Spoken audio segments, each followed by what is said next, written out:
Caligula started minting his RCC quadrans in about 39 AD and ended when he was assassinated in 41 AD. Much of what is said in this video is taken from David Wood's article Caligula's Quadrans.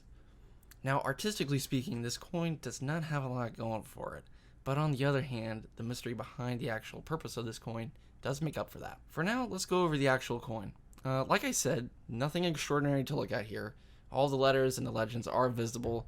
Some of the letters do suffer from a slight haircut, but other than that, everything is there. For Caligula's coins on Wild Winds, this quadrans is listed as Rick number 52. Here are the stats. It's an AE quadrans weighing in at 3.28 grams. The legends on the obverse are COSTERT,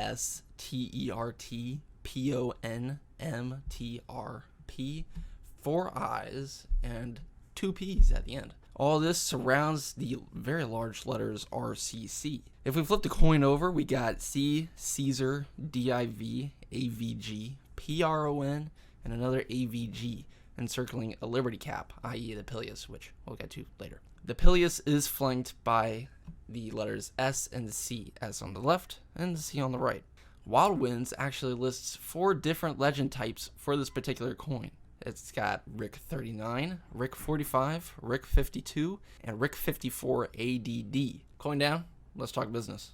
I've done my best to narrow down David Wood's article so that I'm not reading the entire thing. Let's start with the Pilius on the reverse, or that liberty cap we saw. It's a type of a cap that's given to former slaves upon their manumission, meaning their freedom and becoming a Roman citizen.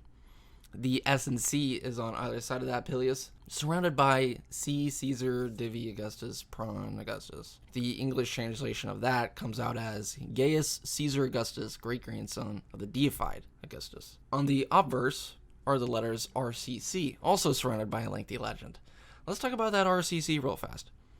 Woods mentions that in the 18th century, numismatist Joseph Eckel suggested that the central letters on the reverse refer to Caligula's remission of the sales tax, read as remissa ducentesima, and that the Pilius referred to the restoration of liberty. Professor Anthony A. Barrett, on the other hand, had strong arguments against Eckel's interpretation. He offered 2 arguments concerning the obverse. First was that there's no serious uncertainty concerning the rate of sales tax by the time it was abolished, and second was that the date of production, 39 AD, and the date when the sales tax was abolished, 38 AD, doesn't make any sense.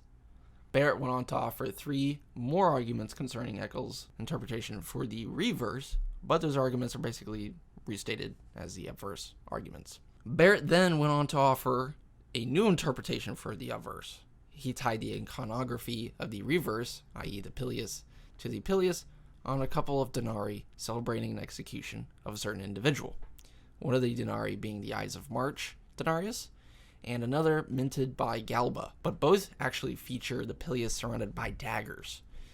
He then concluded that this was to celebrate the execution of Cornelius Lentulus Gaetulicus, the emperor of Upper Germany in late 39 AD. As for the reverse, Barrett couldn't find anything pertaining to the RCC. Woods says that this explanation is a little exaggerated, saying that the connection with the denarii is not a valid argument, as the quadrans lacks the daggers flanking the pileus. Woods puts forth an alternative proposition to Barrett's. He does agree that the quadrans celebrate something in late 39 AD, the pileus. It came to symbolize liberty to only one particular group, that is, the slaves, who were manumitted in the Roman system, becoming Roman citizens.